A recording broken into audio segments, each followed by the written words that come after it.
The Olsinski Law Firm is an official sponsor of Top Bin 90, specializing in personal injury, criminal defense, DWI, family law, and workers' compensation. The Olsinski Law Firm provides professional, trusted legal services to clients facing a variety of challenges.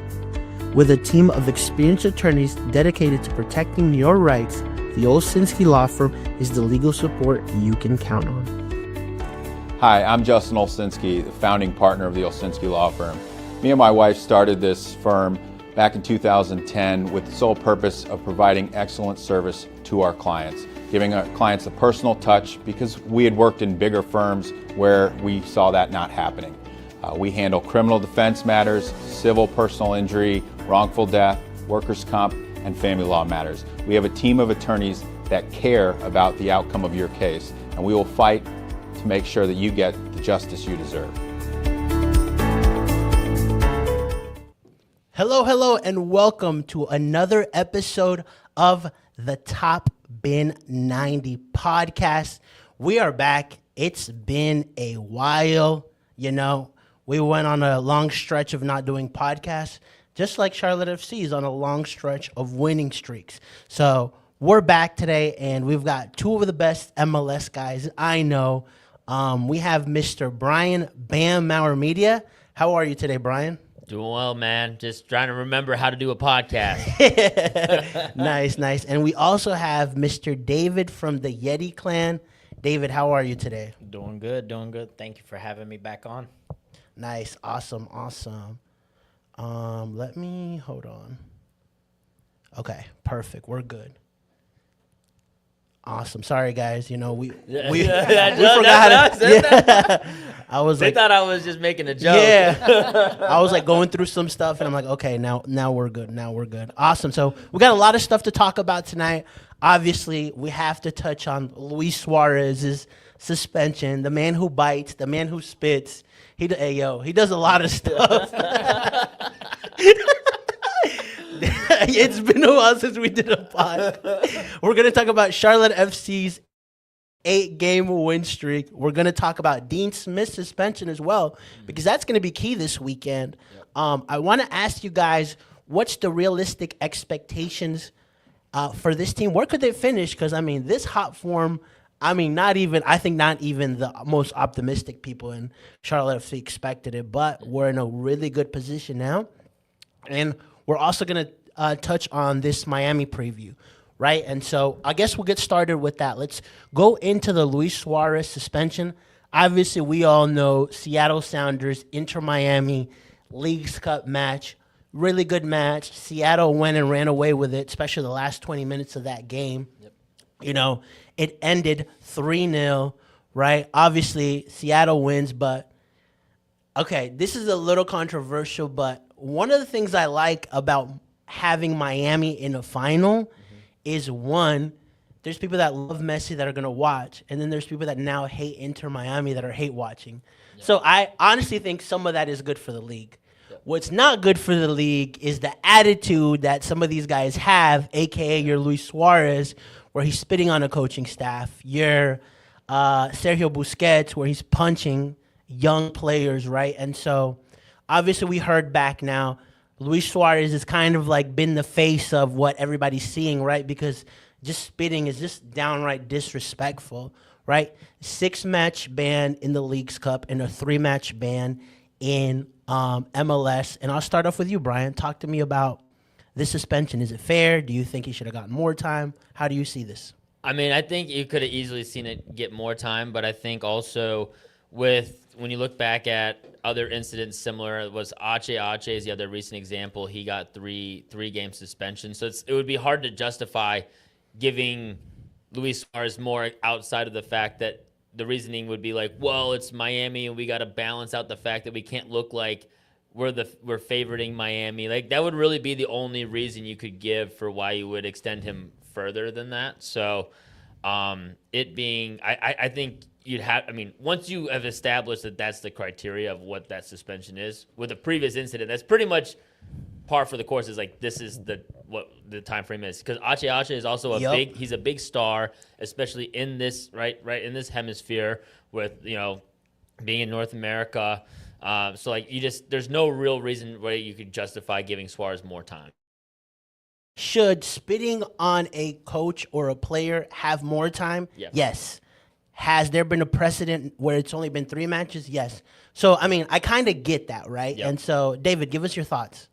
I mean, I think it is fair what he got, but I think there was more actions that he deserved more of a suspension that would add on to that suspension. Okay. It wasn't just the spitting. Yeah, that's disrespectful, disgraceful from Suarez, but it wasn't just the spitting that he did. It was the edging it on, pulling people by the neck, the jersey, you know what I mean, getting in their face, yelling at them. All that stuff leads up to more than just spitting on somebody. You know, that deserves more than just 3 games itself. So Yeah. I feel like it wasn't just the spitting. Now, I'm surprised Busquets, I mean, he hasn't got Yeah. a suspension at all, and he straight swung on Obed Vargas. Yeah. Like, It was a soft one, Yeah. but he did swing. I mean, he Yeah. full swing. I mean, made contact with Yeah, he his did. face, right? I mean, Falcon as well. I think Yeah. Tomas Aviles was out there like pulling people at the end, too, like fighting. So yeah, I think I would be more inclined to say that, like, to me, it feels unfair that they're not punishing Busquets and other players as well that were involved in this, right? I mean,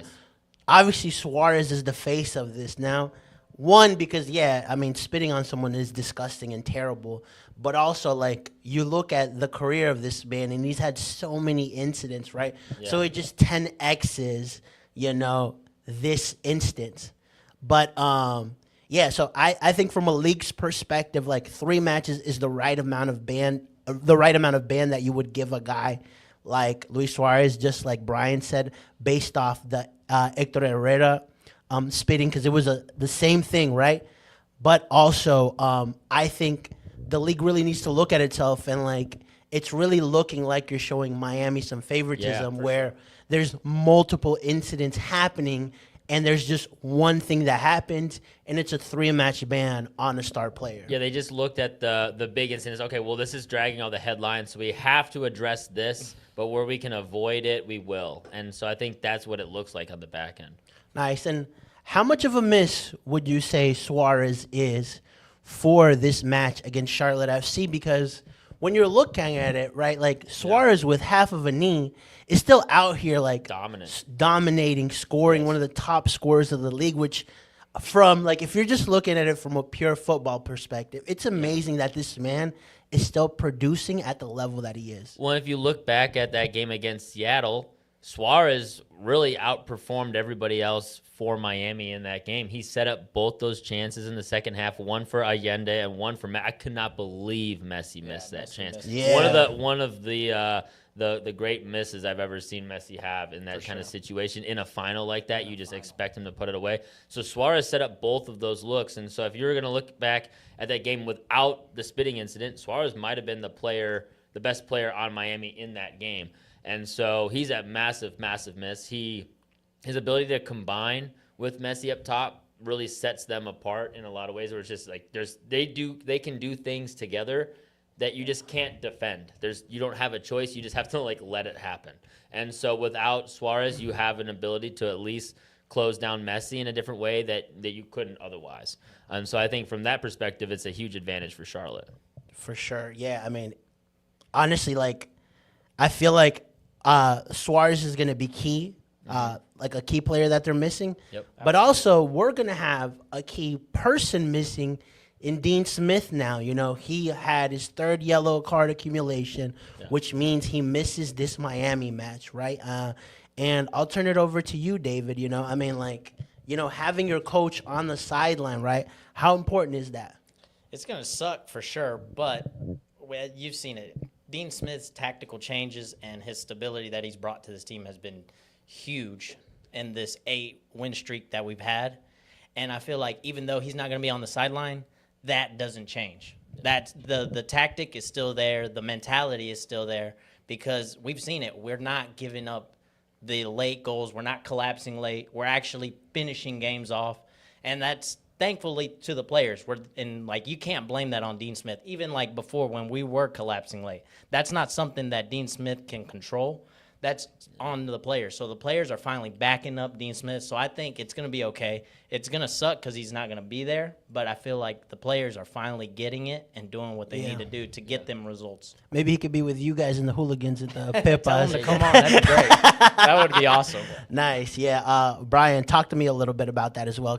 Maybe he could have like a little cell phone like Mascherano. Yeah, you took the joke I was going to use. I was just going to say, how was his internet service, his wireless service in Bank of America Stadium? But I was also going to say, it's just the fact that it's like a suspension that you knew was coming because he had 3 yellow cards, right? So it's just that's one of the rules. You're going to have accumulation. You're going to get the suspension, right? And so the upside is they've had 2 weeks now to kind of prepare for this situation.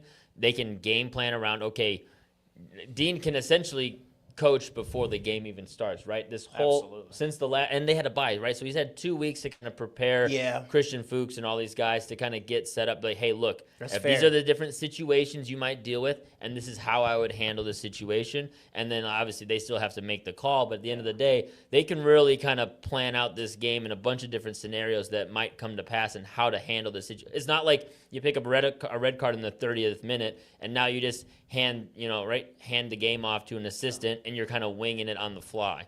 So this is like, they should be pretty well prepared as you can. It's also a bye week, so you just have as much time to prepare for this situation as you possibly could. So I think from that perspective, there's no better situation for a suspension like this to come. Now, obviously, it's against a big-time opponent, a team with a lot of games in hand on you that can really be one of the teams that could kind of knock you back because they have the games in hand and something outside of your control. But at the same time, this is the one situation where you have a little bit of control in the situation. So, take what you can get. I would also add that, like, this is probably the most experienced Charlotte FC side that we've had. You've got Kalina in the back. You've got, Ashley Westwood on there. You've got Brant Bronico, who's been here for years, right? You've got an experienced back line, Tim Ream, and so, like... And Zaha in form. Exactly. So you have, like, this is probably the most mature Charlotte FC side that we've had in a long time. And I think having that carrot of trying to make it 9 wins in a row also is an extra motivator for these guys when you're looking at this match. Yeah, I'd say the main thing is just making sure it's all about all these games. I think with Miami, it comes down to like not giving Messi the awe and being willing to kind of have that motivation to go out there and want to like beat him. Right? I think that's really a lot of these situations that kind of comes down to that. Is like, how do you approach Messi being on the field with you? Do you approach it as like you're starstruck? You're like, oh my God, like my hero, or do you approach it like I want him to remember me from this game, right? That kind of attitude, and I think that's something that Seattle brought, right? In so many different ways, they were like trade in your Messi jersey for a Paul Rothrock, right? They did stuff like that, right? There was a mentality in that stadium of like, we don't care who you are. This is our house. Yeah. And like, so if that team can approach it like that, with or without Dean, like you said before, the culture is going to be key. And if that can be there, it shouldn't matter if he's on the sideline. Awesome. Nice. All right. Let's talk a little bit about just that consistency of Charlotte, right? 8-game win streak. I think it's 2 away matches that we've won. I think Atlanta away was 1. And then, what am I missing? New York Red Bulls. Right. And so, it came at an interesting time, too, because our arguably MVP player, Pep Biel, has been hurt for a lot of this. Right. And so I think we're starting to see kind of, at least in this 8-game win streak for me, is that kind of second half season from last year. Dean Smith was just a really hard team to break down, 1-0s. I think we've had 3 or 4 1-0 victories, right? And also, I think the one positive that I could see on like Pep Biel not being there is we're playing pretty much 3 CDMs, right, in that midfield, right? So these are guys that are going to cover, they're going to get balls, right? And then it helps to see a guy like Wilfred Zaha in form. Kerwin Vargas as well has made a step up this season, right? I mean, he's been so phenomenal the last 2 months that, he's getting offers from, I think we posted it from one of our sources that he got an offer from Portugal, right? Yep. Not only that, but not to break your hearts, but he's getting offers from a team in Mexico. He's got offers from Brazil. So, I mean, like, there are teams that are like, not offers, I'm sorry, interest. there are teams that are watching this guy, right? So I mean, on the plus side, I like seeing that Vargas is, hitting his stride because he's beating out a DP like Leo Labata. So I'll start off with you, David. Talk to us a little bit about, what has been the key for you in this stretch of wins for Charlotte FC? Not collapsing late, like I mentioned earlier. We're finally finishing games out. Like the 1-0 results have been huge. Yep. They haven't been pretty wins, but they've been wins. And who cares? Because right now, that's been what's leading up to this 8-game winning streak. And that's what we want. So far, so late into the season, we can't complain about how the W's come. We just need them coming in. And if these guys are finishing these games out 1-0, getting outshot and everything, and outpossessed, I don't care. I want those 1-0 wins coming all day, every day. You feel me? So I think that's the main thing, finishing games out and seeing them through. That's been huge. Yeah, and honestly, like, when the team was first announced, Zoran mentioned, we want to play attractive, possession-based football. We tried that with Miguel. We've tried that with Latanzio. And it seems like this Dean Smith formula of just being a hard team to break down, the 1-0s, right, is working for us. That's when we've looked the best, right? And honestly, like, it's MLS. Like, we don't have to play like Liverpool or Man City, right? We just have to be a competitive team that can win, right? And look where we are at now. Brian, give us your keys. Yeah, I would say, the other big result that stood out to me was that 1-0 away against Cincinnati. A couple of moments that stood out to that one. A, it's a big result on the road against a good team. B, taking advantage of the fortune that falls your way, right? That was another situation where they had a red card earned. They're up a man, 0-0. Away against a good Eastern Conference team, and this time they were able to find the result. The last time that situation happened was against Miami early in the year, and they couldn't get the 3 points. They ended up losing that game. Yeah. Right? And so I think... Toclomate hit the post? Right, exactly. Yeah, that's it. The first time when he really shone for everybody. And then so... It's like an inside joke me and Brian have. Yeah, so... taking advantage of the moments that fall your way, right? And that's a lot of what this has been, is like there's been a lot of home matches, right? June, May, obviously major struggles. A lot of things weren't in the cards for them. 8 out of 10, I think it was, on the road. Now you have some home matches. You have situations where things are, there's an opportunity for you to take advantage of the situation, and they're taking advantage of it. Again, that Cincinnati road result was a big one for me. Just because during that game, watching that game, we had a watch party at the pub. Shout out to Eddie at the pub, but it was just like, man, just get out of here with the draw. That's kind of how it felt early in the game. 100%. Like, just get out of here with a 0-0, get a point, and survive through it, and you get the job done. And that was how I was feeling at the time. Cincinnati gets the red card. All of a sudden, Charlotte FC are on the front foot, and then they find a really great goal in that game. And so that's, for me, is the difference. It's just you're seeing these results finish off, like you said earlier as well, just getting 1-0 results, 1-goal results. But that one was the one that really stood out to me. Nice. Awesome. I want to read a couple of messages out here. And so Alex Holden says, injuries played a big part in that road stretch. Yep. It won't always be pretty. Your brother, shout out Brian, says that it's about the ugly wins and clinical and key moments, right? Shout out to Patrick as well. Ban Miami and the fans. I don't know, like the players, sure, but like the fans, I don't know. But all right, awesome.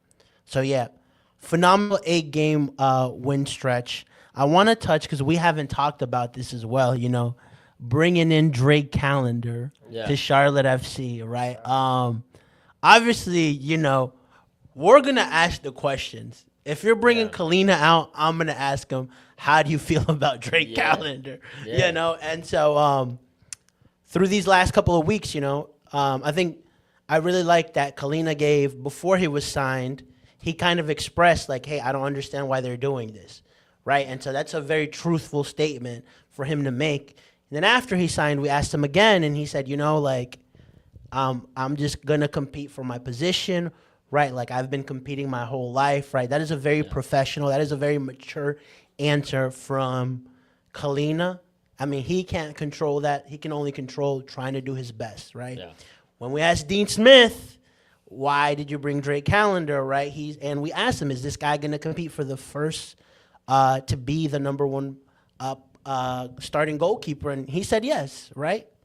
And so to me, it's like, okay, like they're making this big decision. You're investing $750K in GAM for this guy, right? And so like this to me screams like either by the end of this season or starting next year, that number one spot is up for grabs between Drake Callender and Kalina, right? So maybe walk me through the thought process of how Charlotte FC is approaching this, Brian. Well, I mean, I think it also is a sign that, like, hey, Kalina, that summer you had is not going to be permitted moving forward. I think that's also what it said. Like, he had a bad summer. Absolutely. Yeah, but a Like, lot of players had a bad summer. fair, but I mean, they also have other. There was moments Malanda looked bad. There was moments. Yeah, but there Tomarine was looked also, bad. but then like so Privet hit the bench, right, and Ream comes in at center back, right. Leo Labata hits the bench. Kerwin Vargas comes in. Who's coming in? That's I mean, fair. Bingham came in to start. So like at other positions, there's kind of like a guy that can be like, oh, he could take my job for good. Bingham wasn't going to take Kalina's job for good. He's what, 35? Like, there's not a guy at the goalkeeper position that's like, oh, Kalina might never have a job again, right? Correct. There's There's not a guy in that position. Calendar now represents that. We're like, hey, if you like slip, there's a guy who could take your job, and if he runs with it, it's gone. Right, and so I think that's the difference between bringing Calendar in versus some of these other. Kerwin Vargas could take Leo Labata's job for forever, right? That's kind of what it looks like right now. For sure. Right, these different spots. It seems like again with I mean, Privet will probably get another shot back again right after next year with Malanda moving on, and you know Ream obviously being 37. But at the same time, like there's just other positions where it seems like there's the depth and the next man up is there. Yes. Goalkeeper there wasn't. Okay. Now, do you think Drake Callender is an upgrade to Kalina? I don't know if he's an upgrade, but I mean, here's a couple other things. One, since that signing, 3 clean sheets and they've only allowed 1 goal, right? So Kalina's form has improved, so it helped get him to that next level. Now, is he an upgrade? I think it depends on the Kalina you get at what time. Yeah. Right. So if you get Kalina in May again, a lot of goalkeepers are an upgrade to that. And then if Callender hits the ground, because Callender's also had good form before, right? I mean, there's a reason why he was called in the U.S. men's national team camp. Now, you could obviously go in a whole nother spiel about Pochettino and his call-ups, but at the end of the day, right, which, are all over. But at the end of the day, like, you have to have good form to even be considered for those kind of situations. And so, I mean, overall, scope-wise, I mean, Kalina, I would say his ceiling is higher because he's won goalkeeper of the year.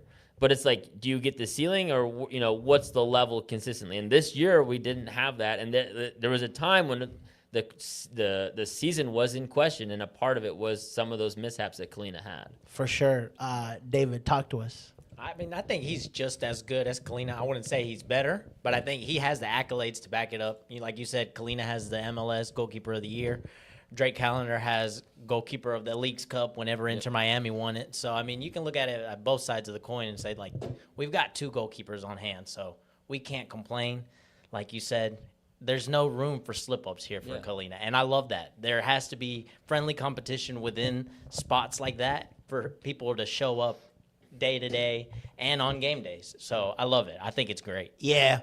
My only gripe to that, and I asked about this too, was in the last 18 months, we've signed 4 goalkeepers. Nick Holiday, you've signed Chituro Odunze, you've signed Bingham, and now also Drake Callender. So I'm like, okay, so should I be reading this as Odunze and Holiday aren't there to compete just yet still, And I've always understood Bingham is like, hey, back up, kind of at the end of his career, that makes sense, So just to me, it's like we're investing in the youth. Like, is Chituro Dunza just not up there just yet, to be a competition for Kalina? Yeah. So, I mean, I think that, it would seem like that's the case, that he's maybe not quite at the level they need him to be. Also, at the end of the day, like, it's all about having, so if Callender ends up being the guy, takes over Kalina's job, you still need to have another guy who's pushing him too, right? So it's kind of like, if Odunze wasn't already pushing Kalina, because clearly that was the case this year from what we had seen, because if that wasn't if Odunze was pushing Kalina, he would have gotten starts over Bingham. So that's clearly the case, right? Odunze's getting all the getting reps at Legacy, but I don't even think he's owning all the reps at Legacy anymore, really, right? So, it's just and I mean they're not looking great Legacy. They just No, Carolina right. of course just put 4 past them this past exactly. Thursday, So I would say like it's kind of also just a stopgap in that situation too. Yeah. It's like, if he's a starter, if Calendar ends up being the starter, you have a guy to replace, but you still need to have other guys competing for him. Nice, awesome. Okay, great. I also wanted to touch on Archie Goodwin. Yeah. I think we still haven't really seen him just yet. Like we haven't had enough of Enough time. to kind of make a proper conclusion of what he can do, right? And so my expectations for Archie is like to be able to like push Idan Toklomati. Yeah. And so that means for me that means he comes in and he looks good. Yeah. Right? And so obviously like have a gem in Idan Toklomati. I mean if Patrick Ogerman went for 8, this kid better go for like 15. To me, that's how good he is. Like he's 20 years old, commanding. He's the starting striker for an MLS team at 20. It's pretty impressive for an MLS team that's competing for a top 4 position. And so when I'm looking at Archie, one of the things that like Dean mentioned that we've seen, it's a different profile of striker than Idan Toklomati, right? And so hopefully we get to see a little bit more of him, right? I mean, it helps that he's coming from a really good season in the A-League, right? And so I asked about that. Like, my only concern with bringing in another 20-year-old is that there's not enough experience in the forward line in that 9 spot where you say, okay, like, if Toklomati isn't doing that, is there a 32-year-old experienced veteran that's been there, that's done that can pull a win for us, right? Yeah. If the pressure's really high, like a guy that's already been there, right? And so that's my only concern when I'm looking at the 2 starting strikers, which is a fair concern. Yep. But, the good thing is, like I mentioned earlier, there's a lot of experience in this team. So talk to me about Archie, Brian. Yeah, I mean, I think he's just like sort of the next step, assuming Toklomati gets a big move, because it looks like he increasingly will have that opportunity. If it's not in the winter, it could be easily next summer. You think he goes as quick as January? I mean, it all just depends on the move, right? I mean, it depends on the move. It depends on the situation. Like if the right call, I mean, all of a sudden there's no offers on the table, and then the right situation comes up, and those things happen quickly, right? Deadline days approach, and you're looking for the right piece, and the big offer comes, things like that. I mean, that happens all the time, and so I'm not saying it's likely, but if you have the resume and you have the results, and especially, I mean, recency matters, right? If you're scoring goals in the last 6 months, that matters way more than a career's worth of results, right? So like what you're doing recently, because it's what have you done for me lately, right? That's the results based, industry that this is. So, I mean, he's getting goals right now. So, I mean, we'll have to wait and see. I mean, I would think he probably would stay in the winter, but you never know. You just never know. I mean, he's going to be, if he keeps scoring, he's double-digit goal contributions. I mean, that's all it took for Ogerman to start getting looks. For right? sure. So once you're in that spot, I mean, the looks aren't going to stop. So, I think that having a guy that kind of fills in, being kind of already the next piece to maybe get that next shot at the starting position after Toklomati, it also sets you up as a team to be like, hey, we're moving guys on, and if you have Ogerman get a successful transfer, and then if he ends up doing well in Derby, or just he got the move he wanted, right? And if Toklomati then gets the move he wants, right, it sets up well for that next transfer also after Archie. Yeah, and I think the club has shown that they have an ability to sell really well. Mm-hmm. So, I mean, like, if you're coming for this player, you better know that you're going to spend a good penny, because, I mean, look how much Adilson Malanda went for. I mean, they bought him for less than $1 million. He's going for $8, Patrick was brought from, the draft, and he was sold for 8 plus variables, right? So, I mean, there's, I know that these guys can say, okay, like, these players took a little bit longer to develop. This guy, his first season is already, through the moon, right? So, like, if you're going to come in, you got to put a very sizable offer for Charlotte FC to even consider, right? Yep. Awesome. Also, okay, so we've touched on those 2 things. I've also want to touch on, the hamstring crisis Yeah. at Charlotte FC, right? Yeah. We saw that with Doumbia. Unfortunately, like we didn't get to see the best of him because of that. He was on loan. Yeah. They paid off his loan, right? And he's no longer with. They brought us Harry Toffolo, and he also just had a hamstring injury. Toloma has had a hamstring injury. Tiger Smalls has had we could go on, right? And so, what is the cause of all of these hamstring injuries, Brian? I know you used to be a medic in the. And I'm kidding. Well, I mean, I think people will bring up turf a decent amount in this situation. But I mean, from everything I've seen, I've edited a lot of our guy Andrew's articles over the last couple of years, and it seems like lower legs are actually the bigger cause. Like those are on turf. So hamstring, it's got to just be a combination of, I would imagine, heat, hydration throughout the summer, just normal issues that cause tweaks and muscle related stuff would be part of my guess. It also could be training related. It could be, I mean, I'm a Dortmund fan, and so I've been seeing this for years. It's gotten to the point where they like target the physios and they're like, "Hey, get these guys out." Like that's so like if it continues for an extended period of time. Well, I think we're already starting to see that, right, David? Trainers will get called into question.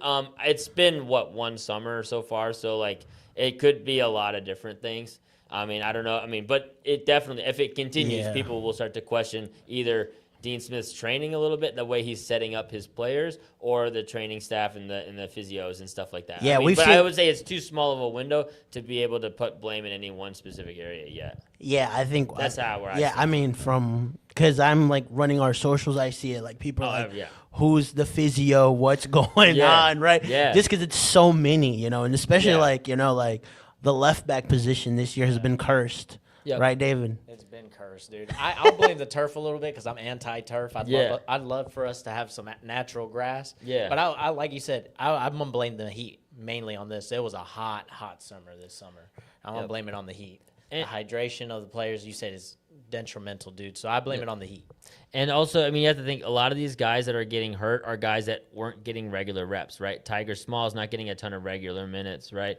I mean, Harry was just coming up preseason, right? Preseason form, or coming in preseason fitness into a mid-season form situation. So those kind of situations, and that's what BL's hamstring a little bit more severe and a lot of different, that one's that I would say is the big outlier. But it seems like almost like BL's had just injury issues almost since he he's didn't even here. have a proper preseason. And so I wouldn't even if you're going to look at it from a hamstring physio perspective, BL can't be put it because he's kind of been like nicked and knacked since he got here. So it's a little bit different.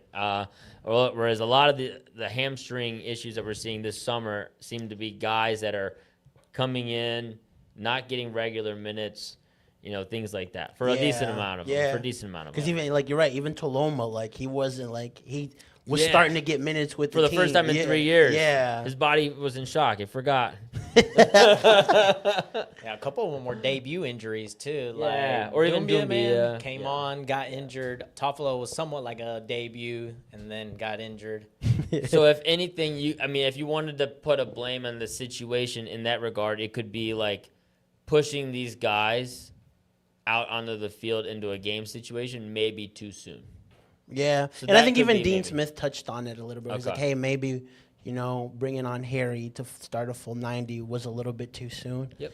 But then at the end of the day, too, like they were like, hey, this guy is like some of the physio that he did or like some of the physical tests, he was like up there already. So, like you really can't tell until like you said, like what you said, like they have to play, they have to experience what it's like playing. Yep. And so, okay. Charlotte FC Clips says the left back's position has been beyond cursed. It's insane. Benny the Battery. I love these names. A lights out defense gets you an 8-match winning streak. That's fair. We've had multiple zeros in the back for Kalina, which has been phenomenal. Yep. Awesome. All right. I want to touch on, what's a realistic finish for Charlotte FC, right? I mean, like I mentioned earlier, if 8 matches ago, I would tell you guys, hey, there's a strong chance we finish in the top 4. I think we would have been like, there's no way. Yeah. You know, Oh, yeah. fair credit to Dean and some of these guys that were playing that they said it's still the top 4 finish that what we're looking for, right? I'm going to be honest. I didn't believe that they can pull this back, right? I mean, it's just 24 out of 24 is a lot, Yeah. you know? And so when we're looking at the last 5 matches for Charlotte FC, you've got Miami at home, New York City away, Montreal at home, DC away, and then you end it with Philly at home. You know, the return of Ben and Marks. Yeah. Nice. Currently, Charlotte sits in 3rd, right? 29 matches played. Tied on 50 points. 2 away from Cincy, 7 away from Philly, right? I'll start off with you, David. What is a realistic finish for this team this season? I think right now where we sit 3rd place, realistically, is where we'll finish. I think that's where we'll finish. I'd like to see us finish. I think realistically, 2nd place is as far as we could get it. I don't think we can finish number 1, but Okay. I think where we're at is what we deserve. And if we play consistent, we finish it out, we see it through, we'll get that home playoff spot, and that's all we need. It doesn't matter if we finish 4th, 3rd, 2nd, 1st. We're going to have those home playoff matches, and that's going to be huge and key to get a cup finally, or a, hope for a cup. You know what I mean? A deep run Exactly, at because minimum. it's the MLS. You know it. It doesn't matter Yeah. if you finish 1st, 4th. It doesn't matter. Yeah, You could even not have home playoff matches and still advance through and get it. You know what I mean? Yeah. So Cisco said he's to about get to your cry hopes just up, thinking but about it. like I'm saying, bro, it's the MLS. Anything Yeah. can happen. Well, even if you remember last year, it felt like the Orlando game was just so close, you know? Exactly. And I think what had the edge, both the 2nd and 3rd game went to penalties, and both home teams won those penalty shootouts, right? And so Charlotte at Charlotte, and then Orlando in Orlando. So I think you make a great case for that, right? In terms of hey, a top 3 finish would be phenomenal. Brian? Yeah, I mean, I think you gotta go at before this home stretch is longer. I mean, after July, it was can they just make sure they make the playoffs. Now it's you have to maintain your position and get top 4, and your goals of the season have completely changed. I would say the perspective has completely changed from the fans, from the players, everyone. And you have to get top 4. Only 3 teams have not been in the top 4 and made it to the MLS Cup final since 2012. Wow. Right? So It's a good stat. Yeah. Last year was 1. last year was 1, but that's recency bias. So it's clearly not the standard. Get top 4 so that it sets yourself up for greater likelihood of success. So I think, that's what it's all about, is making Yeah. sure you give yourself home field advantage and have an Exactly. opportunity to get home field advantage outside of the first Yeah. round if you get past. And that's a big monkey to get off Dean Smith's back too, just winning a series and advancing in a knockout tournament against Exactly. MLS opposition, something he hasn't done yet. So 100%. And also, I also think what makes this even more impressive is the East is so stacked this year. Yeah. I mean, Philly looks good. Cincy, we got our arm around them. So, but they're still they've got the best player in the league outside of Messi and Evander, right? Yep. And I think they're bringing Brenner back too, which is Yeah. insane, right? Yep. You've got Nashville, with the Yeah. Honduran magical Andy Nahar, Yeah. right? Top 4 is going to come down to the wire. Yeah. There's so many good teams that all they need Miami is a has couple 4 more- games left Yeah. to play, right? Yeah. We play them, right? So I think that one finishing top 3 would be phenomenal. Yeah. I'm happy with a top 4 finish. Yeah. One, because this season has been very interesting too. We started off phenomenal, hit the top of the East, then had a terrible May, mid-June, right, where it just looked really bad. It's been really good, really bad, and really good. Yeah. There hasn't really been okay, it's been consistent, right? Yeah. But it's also been a whole bunch of away matches and a whole bunch of home matches Yeah, as well. So I think having a top 3, top 4 finish is a big merit to this team. One, because they've accomplished a goal that they set for themselves at the beginning of the season. They set the standard for this, right? Yeah. So our expectations was a top 4 finish, and they're right there. I mean, when you're looking at that, the really tough matches are at home, right? Yeah. Playing Philly is going to be hard, but it's at home. Playing Miami is going to be hard, but it's at home. DC away is a winnable game. Yeah. Even So New York New City. York We City has own been New York, baby. And New York Yeah, City has that's been true. really inconsistent. I was actually just at I just watched the NYCFC play up in Yankee Stadium, and they lost to DC in their own home stadium recently. So that was, so they're definitely beatable. They're very inconsistent right now. So both those road games are definitely winnable. Absolutely. And at home, Charlotte's winnable. All those games are winnable against anybody at home. So Nice. NC German says, first in the East, first in the league. We win supporter shields, barely in the MLS. I like it, dude. If we do all of that, dude, Brian's getting a tattoo. Tattoo of what? Toklamati hitting the post. Oh, yeah, yes. That was great. The tifo that y'all put up, that's going to be great. Oh, this is a spicy question. I like this. All right, Charlotte FC Clips. I like that. Shout out to you. All right, I'll bring this up to you guys. Do you think Toklamati has already outperformed Pat this season? I personally think so, but want your take. I want to start off with the biggest Patrick Ajiman supporter that we've had. I don't know if you reached out to his agent yet, but he owes you 10%, bro.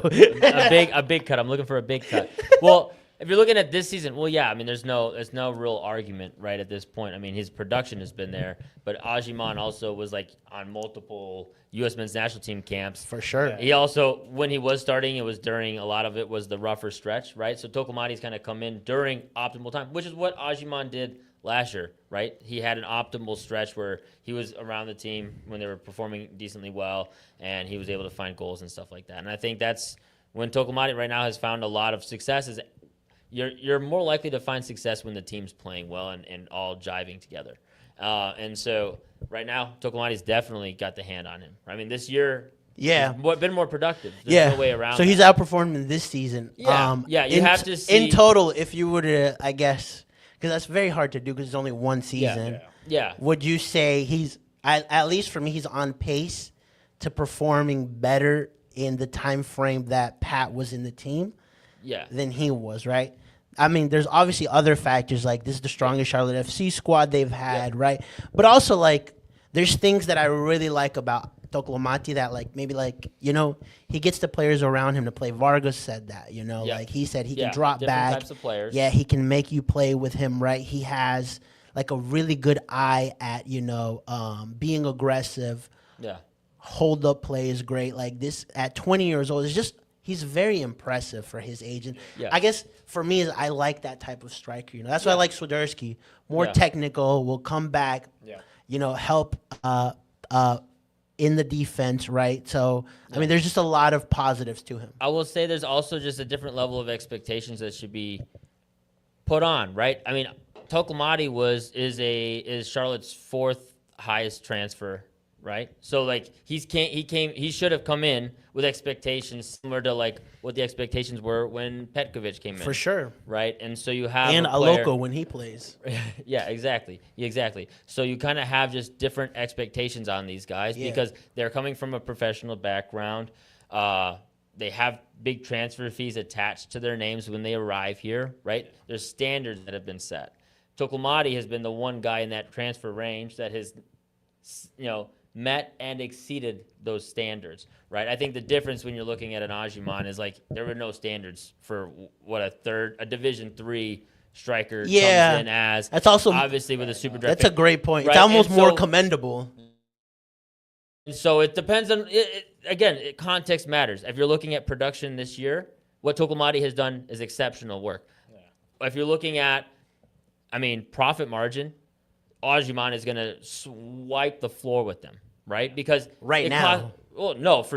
even with profit margin percentage, he's going to wipe the floor with them because he came in at no cost almost, right? He came in at no cost, and he came in at 3.5. So even if they make a bigger profit, you're saying for profit Toklamati margin percentage, I'm saying. Okay, because he was just no one was expecting. Well, then Pat you also to go have a 8. higher salary, right? So Ajiman came in at peanuts.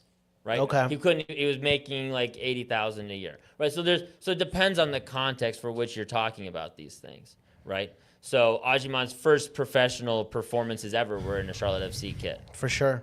Different context than Toklamati, who had already been a professional for 3 or 4 years. So these are all things that just come into context. Yeah. But all I know is, and this is just based on seeing Toklamati, he's got the twerk down. So. Yeah, 100%. Patrick Yeah. Aquino said, "No posing on Saturday. We're all twerking instead." So, hey, we're gonna have a close up of David, and we better see just as good of a twerk, bro. Can't promise you that. We'll see. Give us your take, bro. What do you see? I think, honestly, dude, I think he has been better than what I expected from the beginning of the season. Because if you recall back at the beginning of the season, I think you touched on it earlier, was he missed a sitter against Inter Miami, dude. And I just remember looking back at Clamati, and I'm like, dude, it's just gonna be another one of those guys where it's just a filler spot. You know what I mean? He's here just to fill a spot, but he's definitely turned it around. Especially as soon as Patrick Agyemang left, he felt that freedom. He's gotten his composure, and he's been commanding that box for somebody who's so young. And the way he towers that box and commands it, I love it. I think it's great. He's definitely exceeded expectations for me. Yeah. But overall, I don't think he's beaten Agyemang in that sense, because like how he said, Agyemang was a player that came from the D3 and worked his way up through these ranks, and like what you got is what you get. It's you know almost what I mean? like you didn't have any expectations for him, and then Exactly. boom, wow, U.S. men's national team, wow, a derby. The move, rise wow. was just Yeah. incredible itself.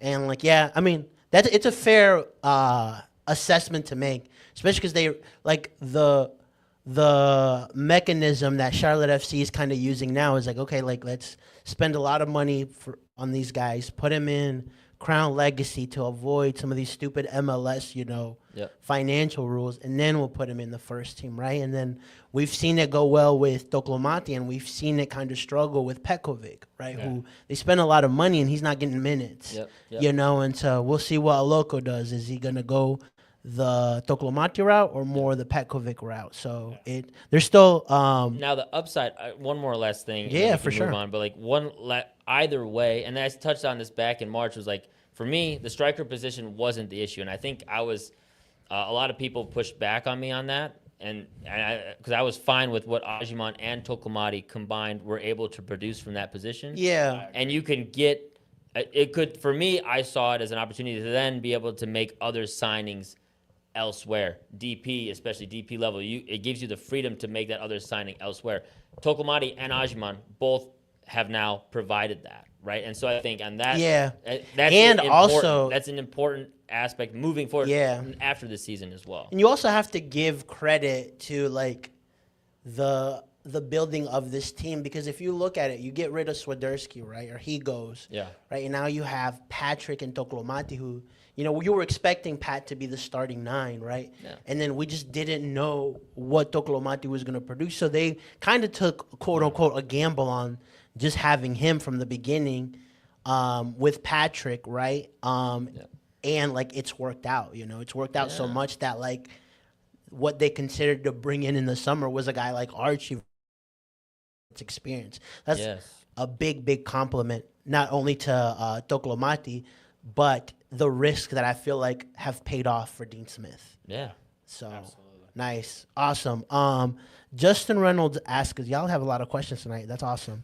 Can Archie shine and show us anything when Dean waits until 10 minutes left in the games to sub in a new attackers up top? We touched a little bit on it, how like we just really haven't seen a lot of reps. David, what do you think? I think so. Yes, we would like to see more time from Archie on the field. But yeah, you only need a second to score a goal. You know what I mean? Yeah, he could come on, have a run on his own, because we've seen it. We're a counter-attacking team. We're patient in the attack. That's what Dean Smith has implemented on this team. Hold the ball. When we get it, find the right pass. Don't be early to shoot. Find the right moment to get it. And then, yeah, that absolutely could happen in the moments that we see Archie come in at the last few minutes of the match. It sucks that we only see him for like a minute or two. But, yeah, it absolutely could happen. There was one situation when in his debut where he was brought in for about for that 10 minutes or so, and it's a one goal game, and they there was an opportunity to kind of close the game out, and he had the ball, and he decided to just kind of push up the field, got excited because he's a young player, he wants to make something happen, caught and it turns into a turnover where New York now has the ball.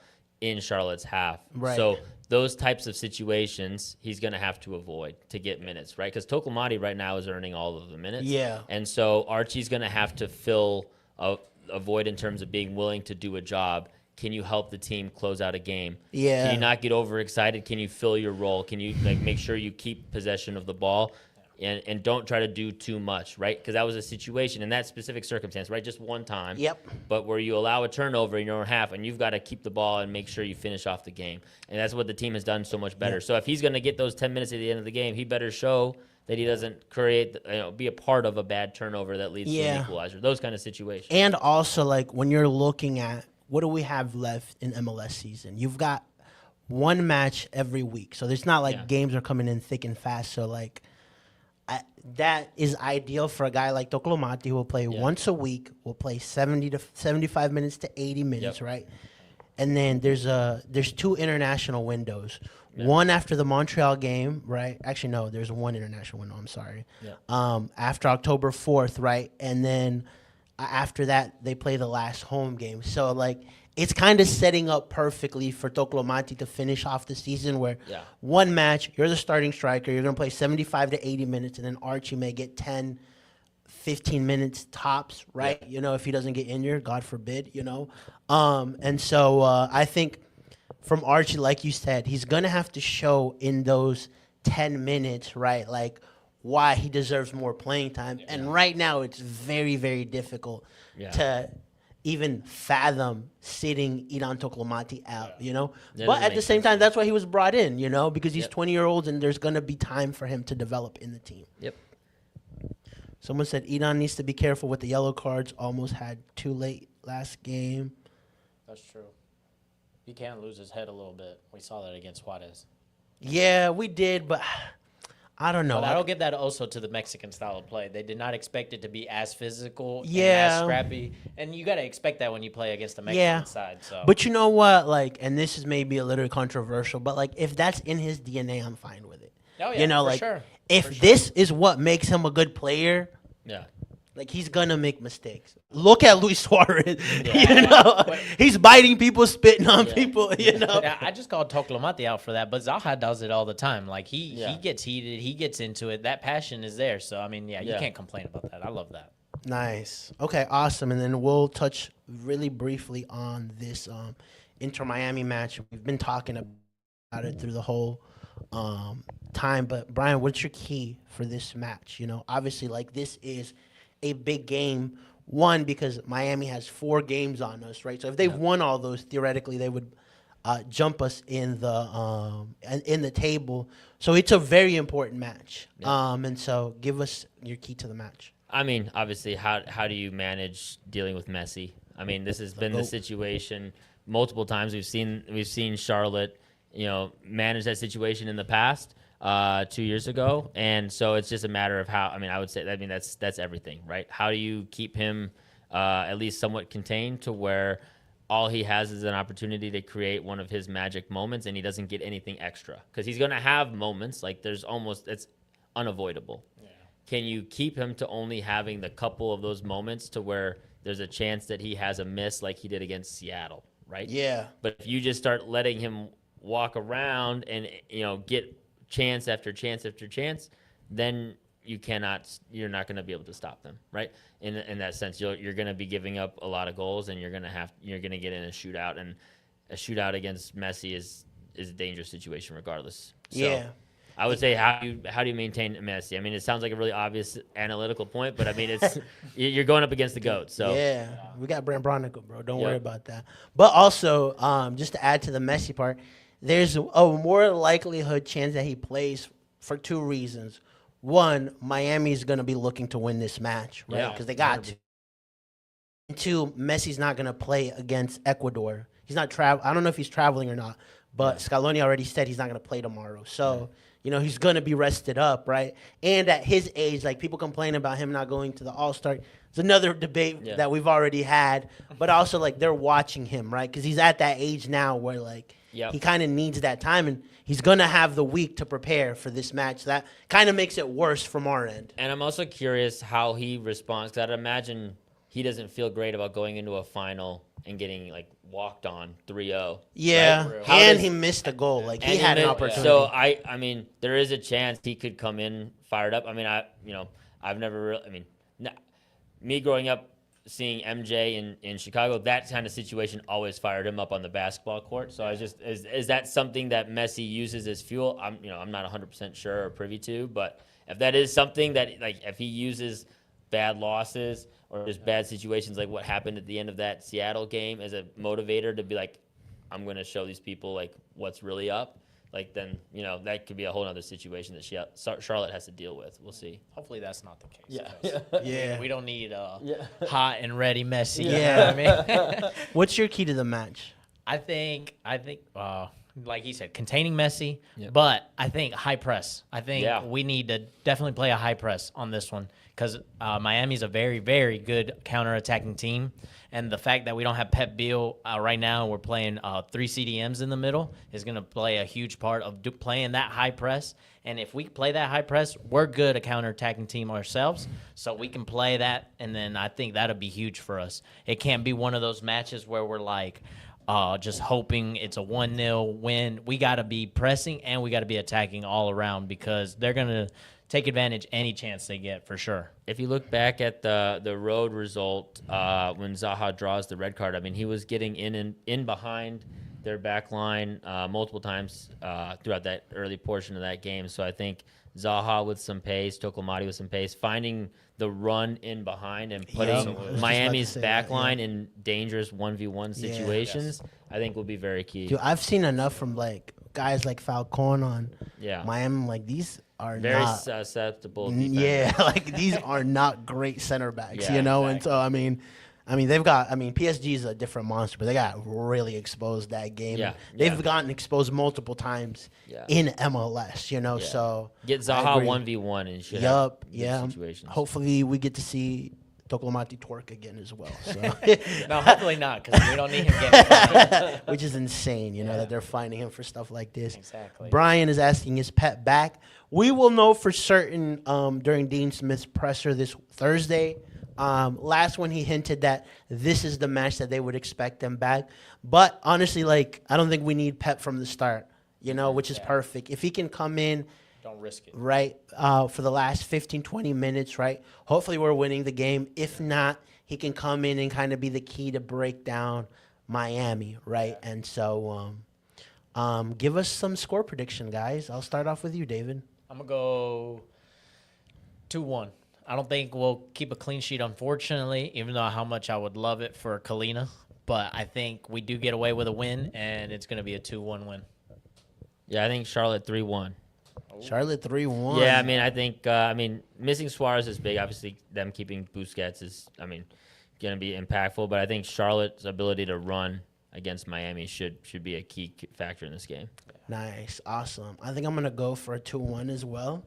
Want to see a Torquemada goal. I want to see, hopefully, maybe we get a little Westy banger. We're due for one. Or another Brand Bonner could go. Yeah, that would be cool too. And I also want to see Messi score at the bank for selfish reasons. That would be cool. Like seeing him score here. He scored last time he played here, but it was offsides. Yeah. But having him score at the bank, having Charlotte FC win. Hey, a Messi own goal would be phenomenal too. I could be like, yo, Messi scored for Charlotte FC. It bounced on the back of his head or something. So. Charlotte FC's clip says 3-1.